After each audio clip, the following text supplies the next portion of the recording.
भगवान का भोग लगाए बिना भोजन ग्रहण करे, इसलिए भोग लगा देना चाहिए।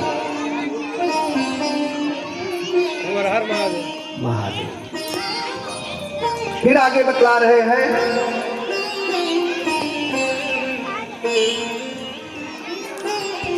जो मनुष्य चोरी करता है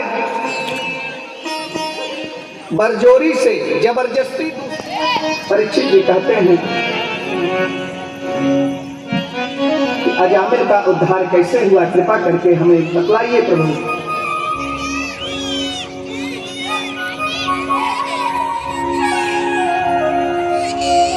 कान्यकुज नाम का एक नगर है, वहां पे एक अजामिल नाम का ब्राह्मण रहता था। अजामिल ब्राह्मण पुत्र था। शुरुआत में वह बहुत ही धर्मनिष्ठ था, दिन रात भगवान की पूजा करता था। एक दिन पिता के कहने पर वह फूल इत्यादि तोड़ने गया जंगल में।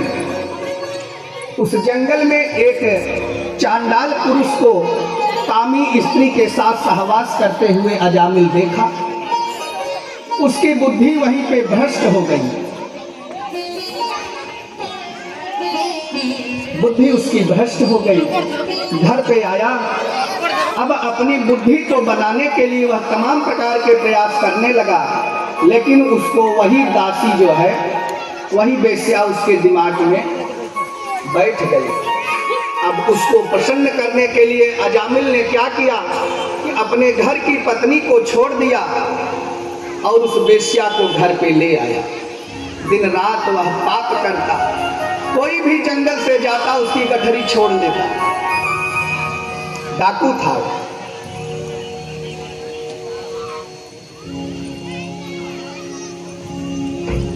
कोई भी इंसान जाता उसकी गठरी ले लेता और दिन भर वह भोग विलास में ही जीवन जीता। अपने पत्नी को छोड़ दिया।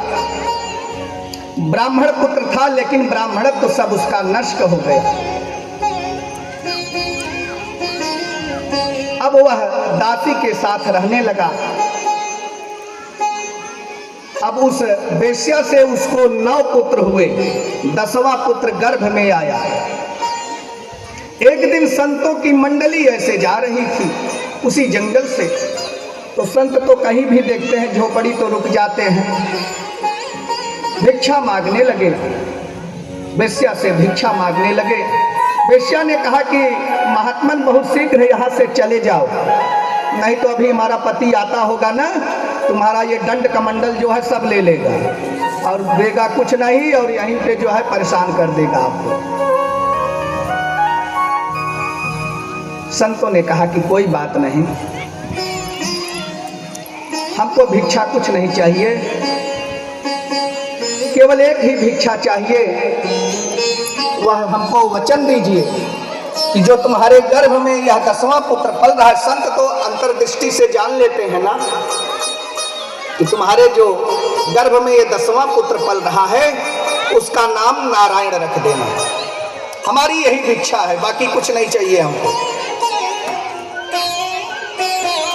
ऐसा कह के संत लोग वहां से चले गए। उधर से अजामिल आया, पूछने लगा कि कौन आया था यहाँ पे। बोले कि संत लोग कुछ आए थे, कुछ आपका लिए नहीं, आशीर्वाद दे के गए, केवल यही कहे हैं कि जो तुम्हारा ये 10वां पुत्र आ रहा है इसका नारायण नाम रख देना। समय आने पर पुत्र का जन्म हुआ, संत की वाणी याद आ गई और बेटे का नाम नारायण रख दिया गया। देखिए, नाम का बहुत प्रभाव पड़ता है। पहले हमारी माताएं, हमारे पिताजी, दादाजी बड़ा सुंदर सुंदर नाम रखते थे ना, भगवान का नाम लगा करके रखा जाता था। अब तो नाम सब उलट फेर हो गया है ना, कोई चिंटू, कोई मिंटू, कोई पिंटू, समझ में नहीं आता इसका अर्थ क्या है। पहले क्या था? श्री राम, परशुराम, केशवदास, सब भगवान के नाम से नामकरण होता था कि अगर आप जाने में अनजाने में कैसे भी भगवान का नाम लोगे तो भी कल्याण हो जाएगा। 10वां पुत्र का नाम क्या रखा गया? नारायण। अब छोटा पुत्र था, बड़ा चंचल था, पिता को बहुत ही प्यारा था। 88 वर्ष की उम्र का भोग करने के बाद जब उसकी मरणासन्न स्थिति आई अजामिल का, तो जमराज के दूत उसको लेने आए। जमराज के दूत उसको लेने आए।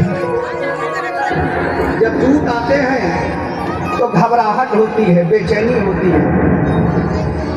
जितने मरे हुए लोग रहते हैं ना, उसी का नाम निकलता है, वो आ गया, वो आ गया। घबराने लगा।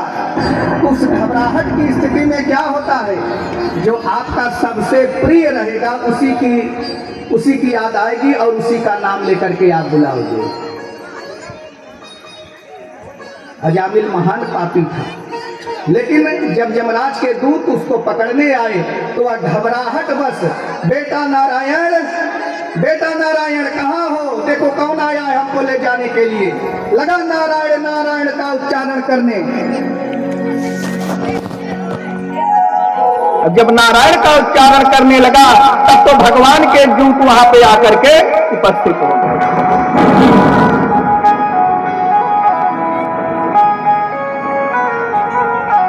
दोनों दूतों में युद्ध हुआ। यमराज के दूत पराजित हुए, उनको भागना पड़ा और भगवान के जो दूत थे उन्होंने भागवत धर्म का निरूपण किया।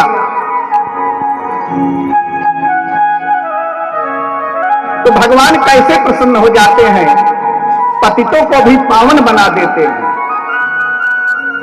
पापी जीव भी है, अगर अंत समय में उसके मुख से भगवान का नाम निकलता है तो भगवान उसको भी गति प्रदान करते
साकार हो गई, मूर्ति साकार हो गई, सादगी सिंगार हो गई, सादगी सिंगार हो गई,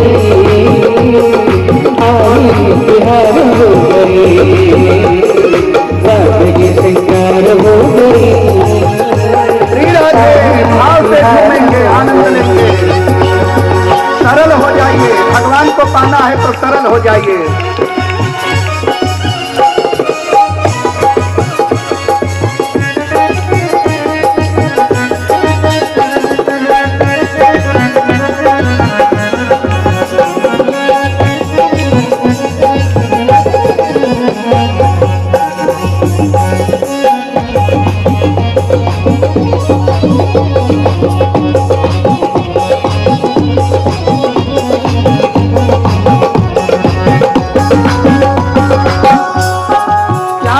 प्रेम संबंध से जगत में हो रहा, श्याम प्रेम संबंध से जगत में हो रहा।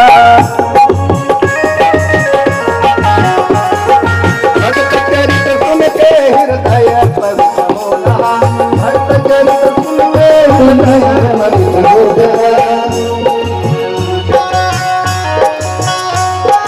नयन जलधार हो गई, नयन जलधार हो गई, आईनो बिहार हो गई, नयन जलधार हो गई, आईनो बिहार हो गई, बिहार हो गई, आईनो बिहार हो गई, बिहार हो गई, आईनो बिहार हो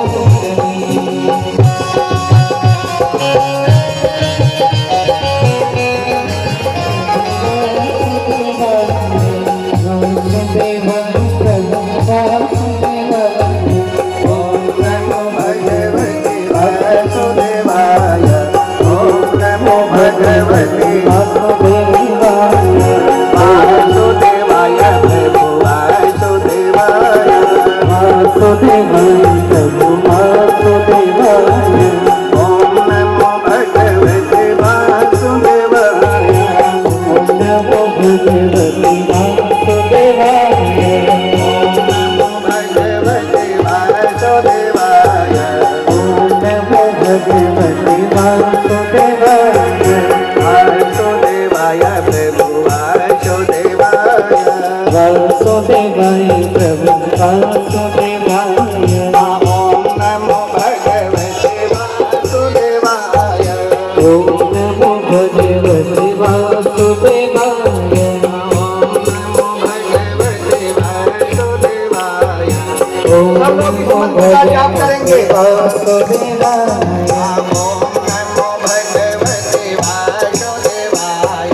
ओम नमो भगवते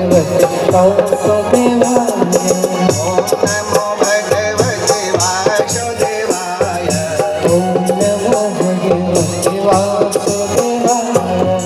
प्रहलाद जो है ओम नमो भगवते वासुदेवाय अपना पूरा शरीर भगवान के चरण में अर्पित कर दिया, और जो अपना तन मन सब कुछ भगवान में लगा दे तो उसकी अग्नि कुछ बिगाड़ पाएगी? जिसने स्वयं अग्नि को बनाया हो वह अग्नि उसको बिगाड़ पाएगी? संभव नहीं है। होलिका परिणाम क्या हुआ? होलिका जल गई, भस्म हो गई, और प्रहलाद पूरी तरह से बच गए। अब तो बहुत घबराया हिरण्यकश्यप, अब क्या करूं?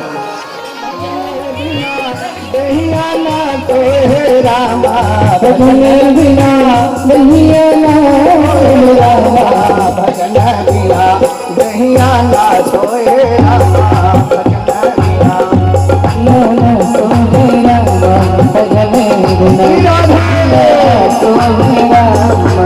भक्ति में आनंद लीजिए भगवान की कथा का।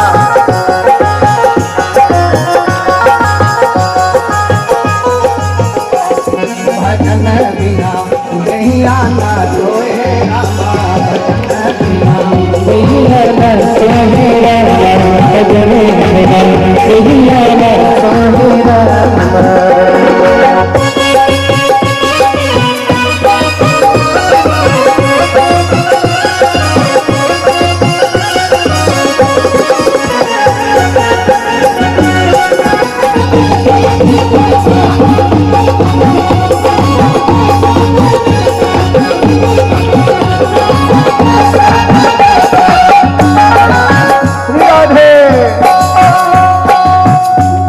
बछड़ो बिना गैया न सोहे, बछड़ो बिना गैया न सोहे, ढललन बिना मैया न सोहे, ढललन बिना मैया न सोहे, बछड़ो बिना गैया न सोहे, बछड़ो बिना गैया न सोहे, ढललन बिना मैया न सोहे, कमलन बिना मैया न सोहे, सोहन कैसे लखा बिना पतैया भजन बिना दहिया न सोहे रामा भजन बिना दहिया न सोहे रामा भजन कहिया ना सोहेरा राधे भजने बिना कहिया ना सोहेरा भजने बिना कहिया ना सोहेरा भजने बिना कहिया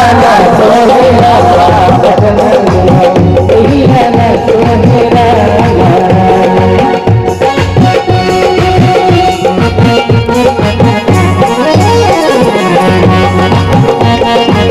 दोनों हाथ ऊपर उठा करके राधे राधे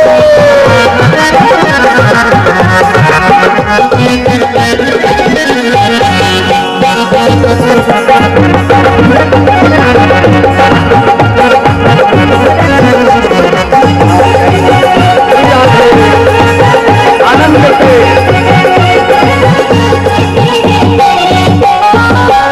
जैसे सिनुरा बिना मंगियान तो है जैसे सिनुरा बिना मंगियान से महीना बिना भैयान तो है बिना भैयान तो है जैसे सिनुरा बिना मंगियान तो है जैसे सिनुरा बिना मंगियान तो है महीना बिना भैयान तो है बहने बिने भैया सोहे जैसे राज बिना भैया भजना बिना भैया न सोहे भजन भैया न सोहेरा भजन बिने भैया न सोहेरा भजन बिने भैया न सोहेरा भजन बिने भैया न सोहेरा भजन बिने भैया न सोहेरा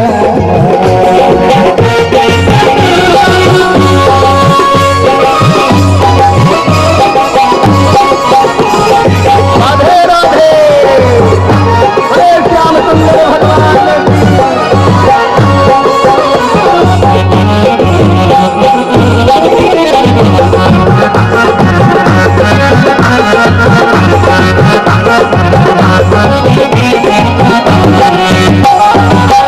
जैसे सजन बिना सन्मान तो है जैसे सजन बिना सन्मान तो है जैसे सजन बिना सन्मान तो है जैसे सजन बिना सन्मान तो है ललन बिना अदनान तो है ललन बिना अदनान तो है ललन बिना अदनान तो है ललन बिना अदनान तो है कैसे करान बिना तो है करियाए जन बिना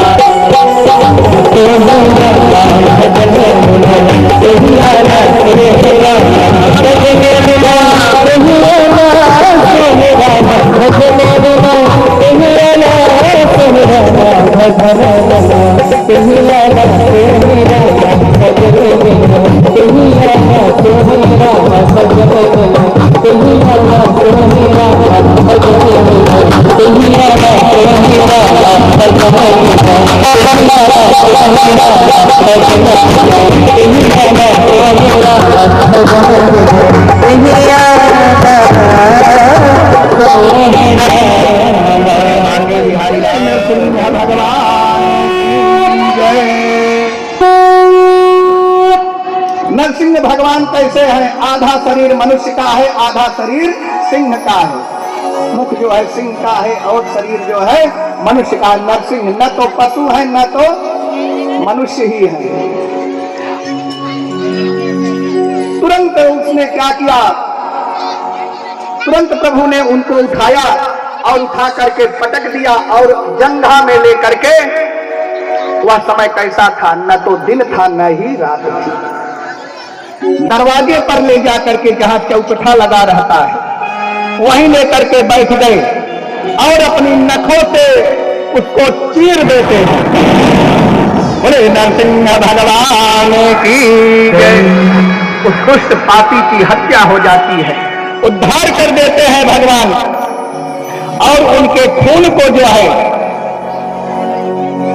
अपने मुख में लगा लेते हैं। बड़ी बड़ी बालें जीभ लपलपाते हुए, अब तो क्रोध एकदम भयंकर हो गया है। नरसिंह भगवान का क्रोध देख करके सभी देवता डरने लगे। अब क्या होगा, इनके क्रोध को कौन शांत कर पाएगा। सभी देवता भगवान शिव के पास गए कि प्रभु आप चलिए उनके क्रोध को शांत करिए। भगवान शिव ने कहा कि भाई हमारे बस का नहीं है, हम नहीं जा पाएंगे। तब ने कहा कि मैया लक्ष्मी को भेजा जाए जिससे कि नरसिंह भगवान का क्रोध शांत हो जाए। लक्ष्मी जी भी मना कर दी। तब ये हुआ कि ब्रह्मा ने कहा कि उनका जो भक्त प्रहलाद है वही जाकर के स्तुति करेगा, तभी भगवान के क्रोध को शांत किया जा सकता है। प्रहलाद जो है दीनहीन भाव में खड़े होकर के भगवान नरसिंह की स्तुति करने लगता है। कैसे? संसार के प्राण आधार हो तुम, नरसिंह तुम्हारी जय होवे। संसार के प्राण आधार हो तुम, नरसिंह तुम्हारी जय होवे।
आधार हो तुम, इस जीवन के आधार हो तुम।